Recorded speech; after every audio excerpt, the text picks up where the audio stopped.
It's stone throwing time. The ACC, which has been very reactive when it comes to realignment, because if they did, let's face the facts, they would have some of these better big name Pac-10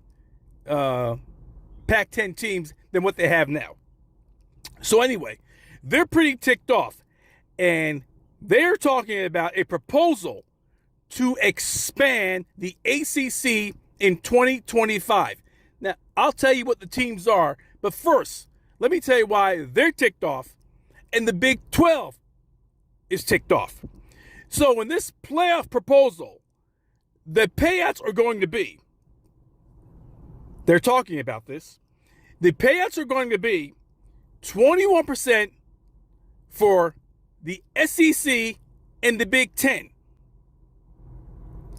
It would be 13% for the ACC, 12% for the Big 12, 12% for Notre Dame, and the remaining conferences would get the rest of the monies. Now, just think, and this is so possible, unless somehow the corrupt NCAA committee tries to structure the playoff teams where this will never happen.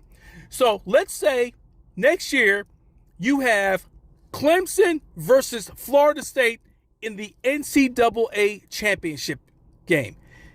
That means in this football championship, Florida State and Clemson are only going to get 13% of the payouts, while the SEC teams have no one in the playoffs in the championship game, and they're sitting there collecting 21%. How unfair is that? Let's say next year you have Florida State versus Oklahoma State. You have an ACC team and a Big 12 team. Now all of a sudden, the same scenario. 13% for Florida State, 12% for Oklahoma State, and the SEC teams are sitting home not playing. How unfair is that? This is preposterous, a preposterous proposal. And this is why the ACC is talking about a major realignment, and I'm going to tell you that in this next segment.